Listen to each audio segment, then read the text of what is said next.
नैनीताल से लगभग 17 किलोमीटर की दूरी पर बसा है कैंची धाम आश्रम। अब आप सोचेंगे कि इस आश्रम का नाम कैंची धाम क्यों है।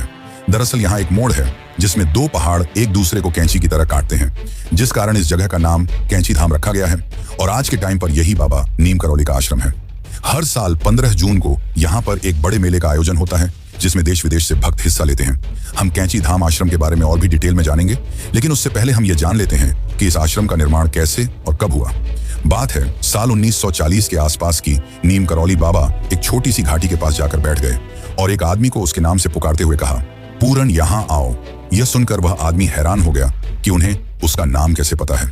बाबा उसकी हैरानी समझ गए और बोले, तुम चिंता मत करो, मैं तो तुम्हें कई जन्मों से जानता हूँ। चलो ये सब छोड़ो और मेरे लिए खाना लाओ, मुझे भूख लगी है। जिसके बाद पूरन जल्दी से अपने घर से बाबा के लिए खाना लेकर आता है। फिर बाबा बोलते हैं कि जाओ और 2-4 और आदमी लेकर आओ। पूरन और गांव वालों को लेकर आ गया। फिर बाबा उन्हें वहीं पास के जंगल में ले गए और एक पत्थर की ओर इशारा करते हुए कहा कि इसे हटाओ, इसके पीछे एक गुफा है। यह बात सुनकर पूरन और उसके साथ आए लोग चौंक गए, क्योंकि उन्होंने अपना पूरा जीवन इसी जगह पर बिताया है। पर उन्होंने ना तो कभी ऐसी गुफा को देखा और ना ही उसके बारे में सुना। लेकिन बाबा की आज्ञा थी तो माननी ही थी। जिसके बाद थोड़ी खुदाई करके पत्थर को हटाया गया तो वहां सच में एक गुफा था।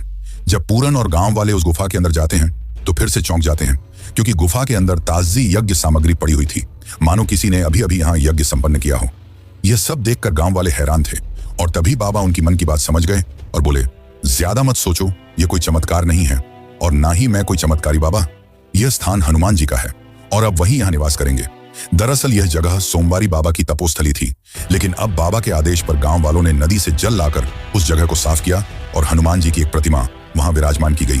धीरे धीरे यह जगह गांव वालों के बीच में फेमस होने लगी और फिर आज तो इसे पूरी दुनिया कैंची धाम के नाम से जानती है।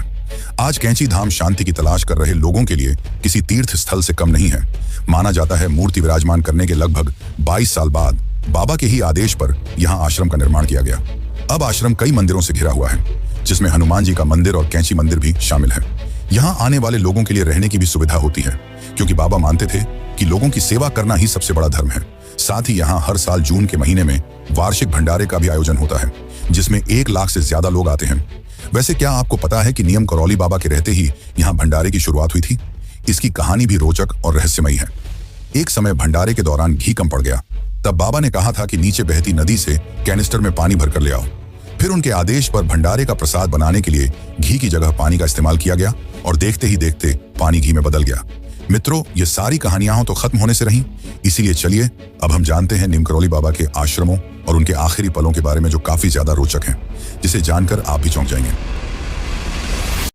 आज के समय में दुनिया भर में नीम करौली बाबा के 100 से भी ज्यादा मंदिर और आश्रम बने हुए हैं, परंतु नीम करौली बाबा के समय पर यह संख्या गिनी चुनी ही थी। जैसा कि मैंने आपको बताया कि 1940 में बाबा ने हनुमान जी की स्थापना की थी, जिसके लगभग 24 साल बाद उसी स्थान पर कैंची धाम आश्रम का निर्माण हुआ। साथ ही कई मंदिरों का भी निर्माण किया और अपने जीवन के आखिरी 10 साल यहीं बिताए। पर यह बाबा का केवल एक आश्रम नहीं था। इसके अलावा एक और आश्रम था जो उनकी जिंदगी का दूसरा ठहराव बना। वो आश्रम था भगवान श्री कृष्ण के शहर में, यानी कि वृंदावन में। यह आश्रम लगभग 1967 के आसपास बनाया गया। इस आश्रम में नीम करौली बाबा का महासमाधि मंदिर भी है और हर साल सितंबर में यहाँ महाभंडारे का आयोजन किया जाता है। इसके साथ यहाँ हनुमान जी का मंदिर, सीताराम मंदिर और शिवाजी युगशाला मंदिर भी है। और सबसे बड़ी बात तो यह है कि अपने जीवन के आखिरी 10 साल कैंची धाम में बिताने के बाद नीम करौली बाबा जी ने वृंदावन को अपने देह त्यागने की जगह चुनी। बात है साल 1973 की। सितंबर का महीना था। नीम करौली बाबा अपने सीने में दर्द की शिकायत लेकर आगरा में हार्ट स्पेशलिस्ट के पास गए हुए थे। जिसके बाद वे कैंची धाम लौटने के लिए ट्रेन में चढ़े, पर रास्ते में ही उनकी तबीयत अचानक से गंभीर होने लगी और ट्रेन को मथुरा में ही रोक दिया गया। जिसके बाद बाबा के आदेश पर उन्हें वृंदावन आश्रम ले जाया गया। वहां डॉक्टर ने उन्हें इमरजेंसी में एडमिट किया, फिर उन्हें इंजेक्शन दिया और उनके चेहरे पर ऑक्सीजन मास्क लगाया। पर वह डॉक्टर कहां जानता था कि जो सबकी समस्याओं को बिना बोले ही समझ लेते हैं, क्या वो अपनी समस्या नहीं समझ पाएंगे। कुछ समय बाद डॉक्टर ने बताया कि बाबा डायबिटिक कोमा में हैं और उनकी पल्स पूरी तरह से ठीक है। पर अचानक महाराज जी उठे और अपने चेहरे से ऑक्सीजन मास्क उतार दिया और कहा, यह सब बेकार है, जाओ मेरे लिए गंगा जल लेकर आओ। इसके बाद वे जय जगदीश हरे का जाप करने लगे और हर जाप के साथ उनकी आवाज धीमी होती गई और अंततः करीब रात के 1:15 पर नीम करौली बाबा ने अपनी देह त्याग दी। जिसके बाद नीम करौली बाबा अपने शरीर में नहीं थे, पर भक्तों के मन में जिंदा थे और आज भी लाखों भक्त केवल शांति की तलाश में कैंची धाम आते हैं। बाबा तो चले गए, पर आज भी उनकी ऊर्जा कैंची धाम जाने वाले हर यात्री को साफ साफ महसूस होती है। तो मित्रों, यह थी एक महान संत की कहानी